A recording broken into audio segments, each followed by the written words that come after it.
শুভ উদ্বোধন, শুভ উদ্বোধন, শুভ উদ্বোধন।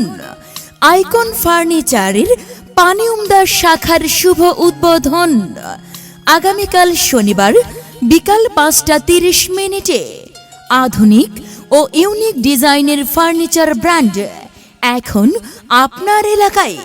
হ্যাঁ ভাই, আর নয় ঢাকা, আর নয় সিলেট, এখন থেকে আইকন ফার্নিচার পানিউমদা শাখায় পাবেন দেশি বিদেশি সব ধরনের ফার্নিচার, যেমন বেড, সোফা, আলমারি, ডাইনিং টেবিল, অফিস ফার্নিচার সহ আরো অনেক কিছু। ঘর সাজাতে যত আসবাবপত্র দরকার আইকন ফার্নিচার করেছে তাহার সমাহার। উদ্বোধনের দিন বিশেষ অফার, সব ফার্নিচারে পাচ্ছেন 15% পর্যন্ত ছাড়। লোকেশন পানিউমদাল